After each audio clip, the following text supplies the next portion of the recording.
പക്ഷെ നീ മറക്കരുത്, എന്റെ ജീവിതമാണ് ഞാൻ നിൽക്കുന്നത്. ചേട്ടൻ ആർക്കും വേണ്ടി ഒരു ചുക്ക്. പക്ഷെ നീ മറക്കരുത്, ഇതെന്ത് പടമല്ലേ ഇത്. എന്റെ ജീവിതമാണ് ഞാൻ നിൽക്കുന്നത്. കരഞ്ഞില്ലാണ്ടായി.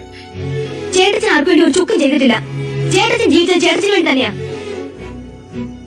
അവനവന്റെ അന്തസ്സിന്റെ അഭിമാനത്തിന്റെ പേര് പറഞ്ഞല്ലേ എന്റെ അച്ഛൻ ഇവിടെ ഇറക്കി വിട്ടത്. എനിക്ക് തിരിച്ചു വരാൻ കഴിയില്ല. എന്റെ മോൾക്ക് നിശ്ചേട്ടൻ മാത്രമല്ല അച്ഛനില്ല. എവിടെ നിന്നാലും നിങ്ങൾക്ക് നന്മ വരാൻ ഞാൻ പ്രാർത്ഥിക്കും. ഒരു പെണ്ണിനെ മോഹിപ്പിച്ചിട്ട് ചേട്ടത്തിന് വലിയ ത്യാഗിയാണെന്ന് മറ്റുള്ളവരെ കൊണ്ട് പറയിപ്പിക്കണമായിരുന്നു. പക്ഷെ എനിക്ക് എന്റെ മീനാശി വരുത്. നിന്നെ അല്ല ഏത് പെണ്ണെ ഞാൻ കെട്ടിയാലും എനിക്ക് ഇവിടെ നഷ്ടപ്പെടും.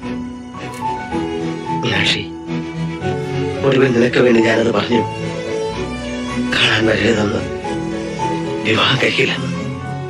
വലിയ ചേട്ടത്തെ മോശക്കാരാക്കിയിട്ട് നാട്ടുകാരെ സിമ്പിൾ ചേട്ടത്തിന് നേടണമായിരുന്നു. അതിനാ ചേട്ടത്തിന് എന്നെ വളർത്തിയത്. ഇനിയുടെ സ്ഥാനത്താണെങ്കിൽ ഞാൻ ഈ കുഞ്ഞിനെ റാഞ്ചിക്കൊണ്ട് വരാം. അറിയാം, ആഗ്രഹമില്ലാഞ്ഞിട്ടല്ല. ചേട്ടനൊക്കെ കേൾക്കാൻ എന്തിനാ ഇവിടെ നിൽക്കുന്നത്? എങ്ങോട്ടെങ്കിലും ഇറങ്ങിപ്പോ. ചേച്ചി, ഇത് നമ്മുടെ മീനാക്ഷി അല്ല. അവൾ എന്നോട് ഇങ്ങനെ പറയത്തില്ല.